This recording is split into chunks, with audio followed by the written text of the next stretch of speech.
now have until September 30th to complete the test.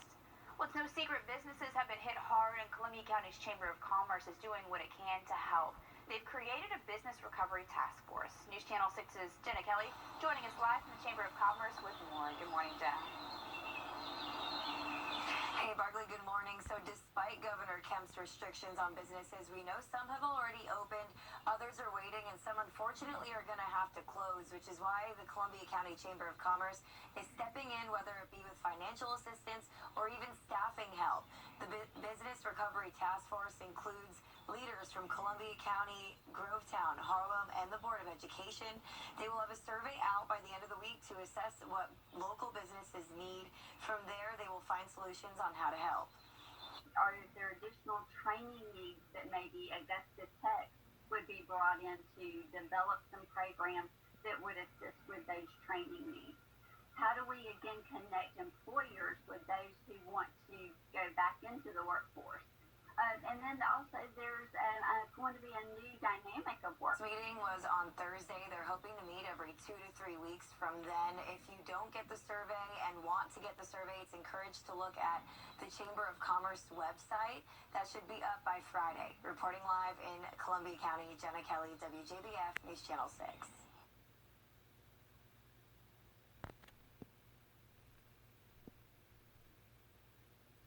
Well, stretching is important to every workout, and it's particularly good to stretch in the morning. Certainly is, and News Channel 6's Ana Cristina shows us how to loosen up before we exercise. Hey everyone, I'm Ana Cristina, joined by my husband Ryan, and today we're focusing on stretching. Nice stretching. Morning. Particularly stretching the neck and helping relieve tension. But first, stretching is so important, and it's critical for mobility and movement. Yeah, so a couple things to know about stretching. It's always good to be warm prior to a stretch. So you don't want to stretch cold muscles.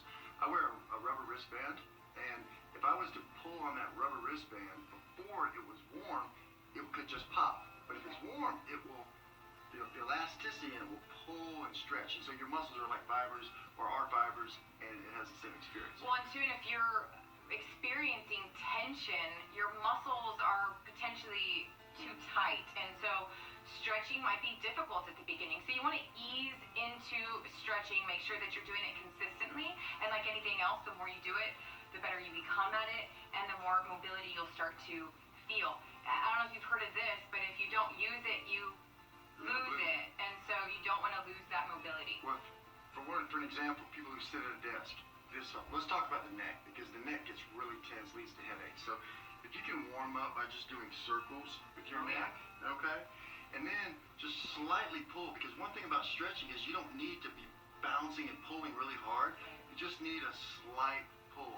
The other thing you can do is reach down, grab hold of your chair, pull back, and then push against at the same time, and relax your shoulders, and all of that will stretch as well. Well, there you go, and I hope that you start to relieve tension and, of course, ease into it. This is Healthy at Home with Ana Cristina for Wjbf News Channel 6. So guys, just trying a little of that neck stretching here at home this morning seems to help. Watching you stretch your neck in the triple box is hilarious, actually. Hey, it works, right? All right, John. Let's go to the workday forecast. Coming up Friday, the offices in Allendale and McCormick will stay Wednesdays only. Make an appointment now on the agency's website. Aiken County Schools getting their calendar set for next year. School's going to start August 17th. Fall break is Masters Week in November, and there's a makeup day on President's Day, February 15th. A new place for graduation in Columbia County. That's not going to be at the James Brown Arena, at least not this year. News Channel 6's Devin Johnson live at Evans Town Center Park. And Devin, the school board says that place is the best place for graduation. Brad, usually the James Brown Arena holds graduation every year. But where I'm at today, this will be the new location where hundreds of high school seniors from Columbia County will receive their diplomas later this month. Now, Dr. Sandra Caraway says the change in venue was made in response to the increased audience restrictions and caused at the JBA because of the coronavirus. At the JBA, graduates were going to have to sit apart from each other, and the audience members will be limited. Those who would have been allowed in would have been had assigned seats. The sanitization of the arena between ceremonies would take an abundant amount of time, and we already, just getting traffic into the parking space at the James Brown Arena and getting those out at the same time already caused difficulty for us. And Brad, the ceremony's dates will be Friday, May 29th, and Saturday, May 30th. Dr. Caraway also adds that she hopes that this new location will be a new tradition for Columbia County. Tune in to News Channel 6 at 7 for the rest of our interview. Live in Evans, I'm Devin Johnson, WJBF, News Channel 6. Devin, thanks. Richmond County has set its schedule for commencement. Those ceremonies, July 21st through 23rd at the James Brown Arena. We have dates and times for each school on WJBF.com.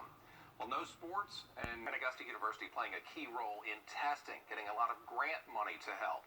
And it all starts with an app. Here's Ashley Osborne. We've been talking a lot about the AU Health Express Care app. It was a plan that was already in place, but was expedited to screen patients for COVID-19. Today, we got a behind-the-scenes look at how they're using the app, both for coronavirus and also for other appointments. This is our, what we call a staff account. Lauren Williams is one of the many unseen people keeping the AU Express Care app running. We set up an internal IT command center staffed by our nursing and clinical informatics team to be able to assist providers when they called in with a technical issue or a workflow issue, and even patients. She says they reset about 10 passwords a day, and at the start, these kinds of operations happened from a physical hub, but not anymore. It's all on call because providers and patients have become so routine to this. This past weekend, we had one technical issue, and that was it reported. Providers are using the app to see patients for more than just COVID screenings. We have about 1,200 providers, so we have family medicine, internal medicine, up to psychiatry and psychologists. They're all using the app in various forms, but every discipline also, too, is helping to staff the COVID app. Dr. Matt Lyons' team is using their emergency department platform to help nursing homes. We have two systems, really. We have a tele-ED system where we're helping rural emergency departments, and we have this direct consumer where we can connect individually a physician and a patient. We're combining those two systems in places like nursing homes. We're there virtually to help them monitor their patients, see if symptoms are developing, help them work through the screening process for each of their residents. Dr. Lyons says the coronavirus screening process has also provided a survey of rural Georgia as it relates to internet access. So it's really easy to see where the disparities are because there's some people that can only use the phone, and then we have people that can use the app. So we can see where the differences is geographically. He hopes the information helps lawmakers and private companies increase broadband in rural areas in the future. Reporting in Augusta, Ashley Osborne, WJBF News Channel 6. Nursing homes can be real hotspots.